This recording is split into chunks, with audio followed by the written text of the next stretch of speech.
বিদায় নেওয়ার সময়টা খুব তাড়াতাড়ি চলে আসলো। চলে যাচ্ছি নিজের আপনজন, কাছের মানুষ, ভালোবাসার মানুষদের ছেড়ে অনেকটা দূরে। মা বাবা পরিবার সবাইকে ছেড়ে যেতে অনেক বেশি কষ্ট হচ্ছে। কিছুই করার নেই, জীবন চলে এক চলমান নদীর ঢেউয়ের মতো। যাওয়ার আগে আম্মু এখানে গরু গোশত রান্না করেছে, আর সেই সাথে হচ্ছে রুটি পিঠা, যেটা হচ্ছে চালের রুটির, আর এটা আমার হাজব্যান্ডের এবং আমার খুবই পছন্দের। তো এই কারণে আমার আম্মু আর নানা আফু মিলে কিন্তু রুটি পিঠা বানিয়ে নিয়েছে। আমি এগুলোর কোনো কিছুই শ্যুট করতে পারিনি। আমি আসলে একটা জায়গায় গিয়েছিলাম, তো ওখান থেকে আসতে আসতে দেখি যে পিঠা অলরেডি বানানো শেষ। আমাদের বরিশালের আবার কম বেশি সবার এই রুটি পিঠা অনেক বেশি পছন্দের। বরিশালে আবার বিখ্যাত হাঁসের গোশ দিয়ে রুটি পিঠা। তো হাঁসের গোশ যেহেতু আমি খাই না, তো এই কারণে আমার ভালো লাগে আবার গরুর গোশ দিয়ে রুটি পিঠা। আমার আগে কখনোই পছন্দ ছিল না। মানুষ আমি এগুলো খেতে দেখতাম, ভাবতাম যে এগুলো কি খায়, কী বা মজা লাগে। প্রেগনেন্সি টাইমে গত বছর ঠিক কোরবানির সময় একটা দাওয়াত ছিল, তো ওইখানে একটা আন্টি রুটি পিঠা আর গরুর গোশ খাইয়েছিল। মানে আমার এত পরিমাণে ভালো লাগে, ওই থেকে গরুর গোশ আর রুটি পিঠা আমার অনেক পছন্দের একটা খাবার হয়ে উঠেছে। এইখানে কিন্তু অনেকগুলো রুটি বানিয়েছে, আর চালের রুটির পিঠা বানাতে কিন্তু অনেক বেশি কষ্ট করতে হয়। তো এইখানে কিন্তু আমরা সকলে মিলে খেতে বসেছি। তো পছন্দের একটা খাবার, তো খেতে আমার একদম ভালো লাগছিল না মনটা, যেহেতু চলে যাব, তো এই কারণে আসলে অনেক বেশি আপসেট। গ্রামের বাড়িতে এটাই কিন্তু আজকে আমার শেষ ভিডিও। এই কয়দিনের ভিডিও আপনাদের কাছে কেমন লেগেছে সেটা কিন্তু আপনারা অবশ্যই নিজে কমেন্ট করে জানাতে পারেন। তো এই কয়টা দিন কিন্তু আমি অনেক রিল্যাক্সে কাটিয়েছি, রান্না বান্নার টেনশন ছিল না। বাবুকেও কিন্তু তেমন একটা আমাকে সামলাতে হয়নি, তো এই কারণে ভালোই রেস্ট করা আমার হয়ে গিয়েছে শেষ আজকের দিনটাই। আমরা একটু বাগানে এসেছিলাম, তো এইখান থেকে আমি কিছু ধনিয়া পাতা নিচ্ছি, এগুলোকে আমি আমার বারান্দায় লাগিয়ে দেব। আর এটার ঘ্রাণ যে আসলে এত সুন্দর, আমরা যে কিনে ধনিয়া পাতা খাই ওগুলোর থেকেও কিন্তু এই ধনিয়া পাতার ঘ্রাণগুলো অনেক বেশি আসে। আমার যে কোনো তরকারি রান্না বলেন না কেন, বিশেষ করে মাছ রান্না যদি ধনিয়া পাতা দেওয়া যায়, তো ওই স্মেলে আসলে দুর্দান্ত লাগে খেতে। আর এইখান থেকে একটা পুঁই শাক চারা নিয়েছি, তো এটাও কিন্তু আমি আমার বারান্দায় লাগিয়ে দেব।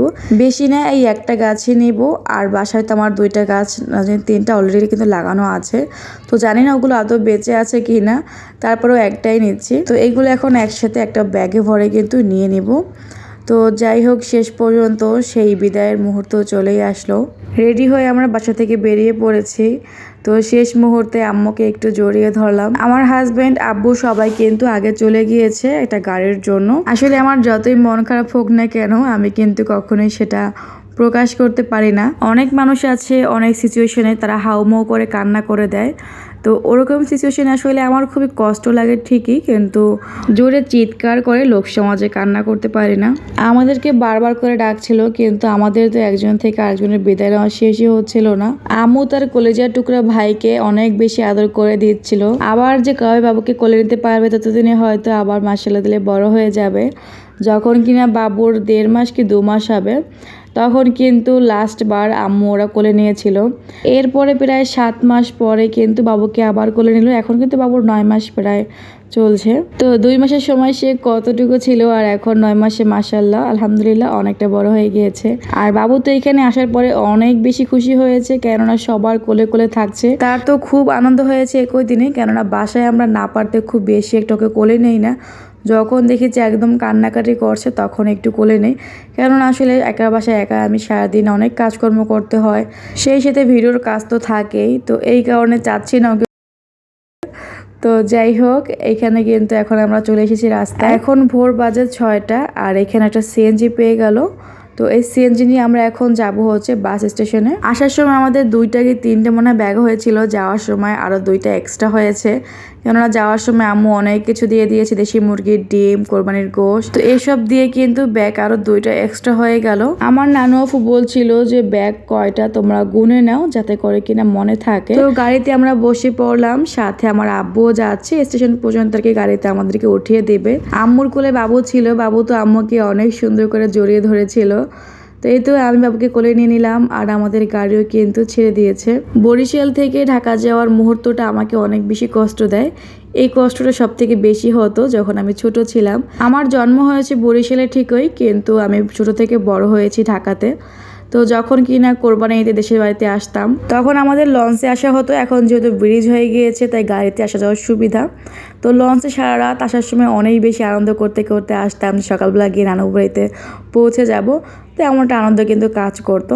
তো প্রায় 5-6 দিন বা 7 দিন থাকার পরে যখন আবারও ঢাকা আমরা ফিরবো, তো এই যাওয়ার পথে কিন্তু এরকম অনেক বেশি মন খারাপ থাকতো, মানে এক রকমের আসলে কান্না পেতো। সারা রাত তখন লঞ্চে আমাদের অনেক বেশি মন খারাপ থাকতো, মানে যাওয়ার সময় যে আনন্দ থাকতো আসার সময় তার দ্বিগুণ কষ্ট নিয়ে আমরা মানে বাসায় ফিরতাম। বড় হয়েও কিন্তু এখন আমার সেই একই কষ্টটা হয় যখন কিনা বরিশাল থেকে ঢাকা আমি আসি। এখন তো বাবা মা নানা নানু সবাইকে ছেড়ে আসতে হয়, তো সেম কষ্ট কিন্তু এখন আমার ফিল হয়।